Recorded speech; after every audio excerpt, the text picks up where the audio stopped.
Today's video, I will be doing a ulit. Ano ba?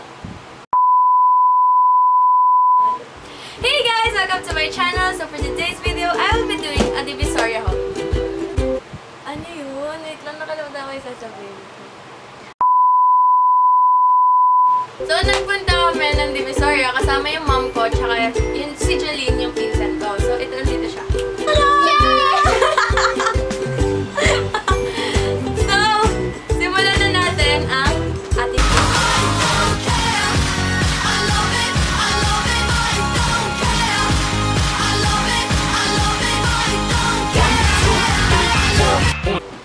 So, yung una kong nabili, saan na muna tayo?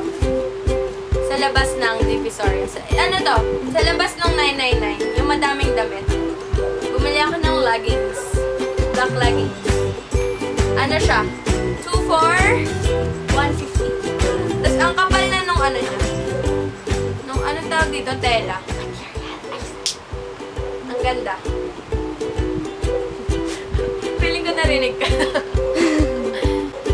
Next is itong headband. Pang ano, te?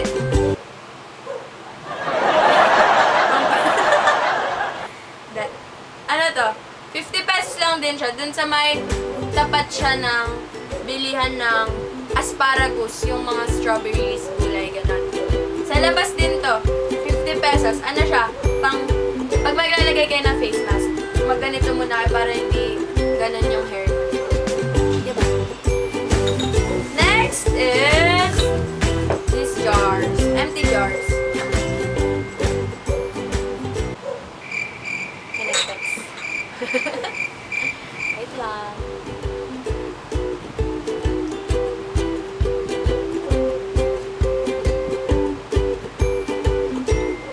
The next is this empty jars. Nabili namin siya nung cousin ko for only 20 pesos each.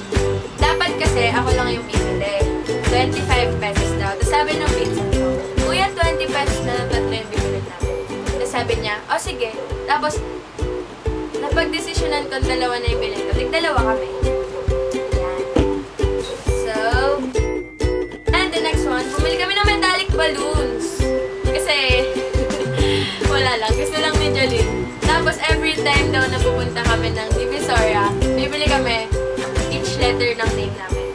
So, sa akin, 3 na lang yung kulang. Tapos sa kanya, 3 na lang din. Yan, 3 na lang din. So, pasok na tayo sa... Ay, ayun. Sa may Divisoria Public Market. Sa may...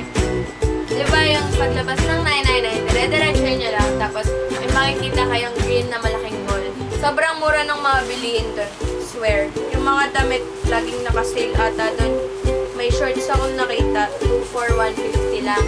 Tapos yung mga damit, 50 pesos lang, ganun. Pero hindi ko na chinek kung maganda. Or hindi. Ito, ang una kong binila is this bralette. Bralette daw tagin, sabi ng video. Ito yung ano, yung parang tube, pero may design yung likod. Nakikita niyo ba? Ano ba yun? Ayan. Ganyan. Para pag nag-muscle tea kayo, maganda naman yung tube na ginagamit. Ano to? 80 pesos. 80 pesos lang to.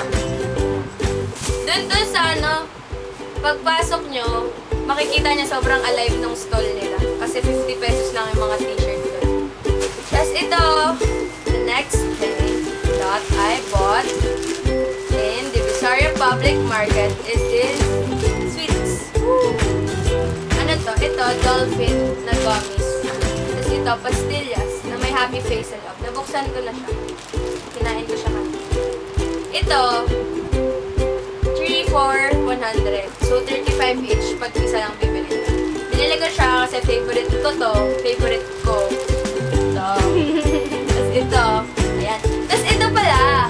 Lalagay ko to dito. O, diba? Para kayo mo bibigay. Wala.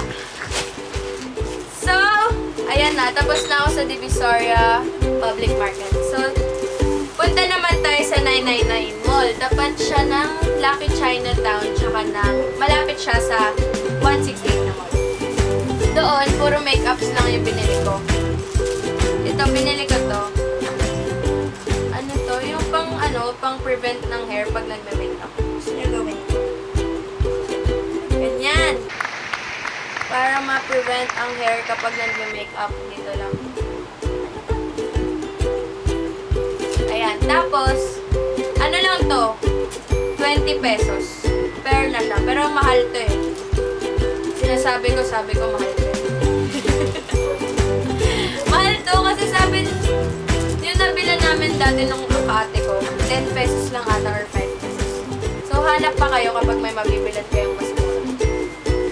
So, next is this MAC Studio Face and Body Foundation. Ganito siya kalaki. Fake to ah. Ganyan siya kalaki.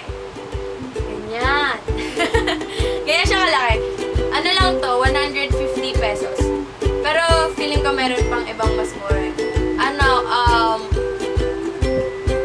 Malapit siya sa entrance ng 999 na katapat ng Lucky Chinatown. So, yan. Bili na kayo nito. Tapos bumili din ako ng sa same stall na yun. Bumili din ako nito. Ito, beauty blender, tsaka hindi ko alam yung tawag dito. Applicator ng eyeshadow, tapos pang blend ng eyeshadow. Ano to? 50 pesos lang. Ayan, ang cute niya kasi dalawa na siya. Eh sa iba, 50 pesos. Ito lang.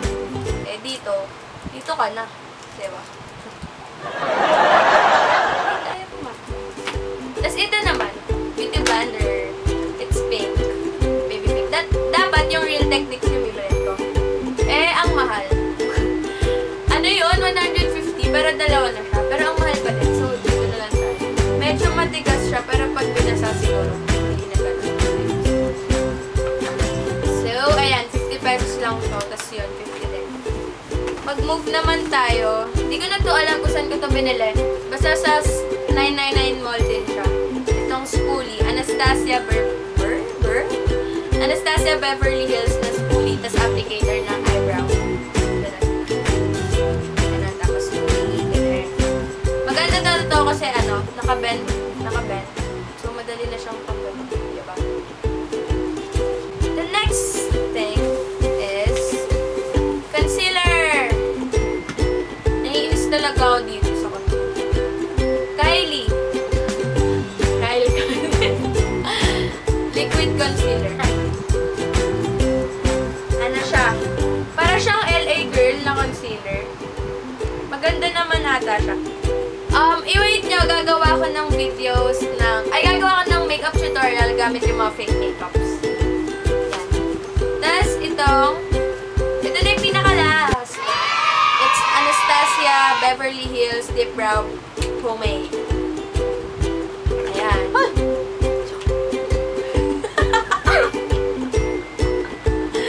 Ayan siya. Ganito yung itsura.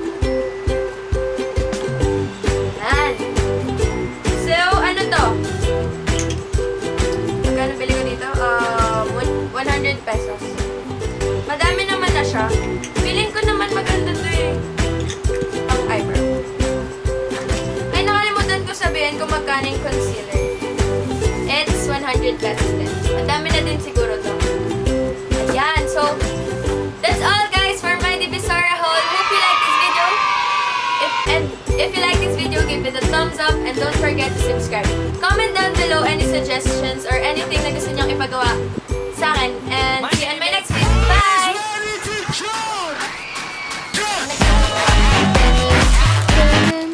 Ay, picture pang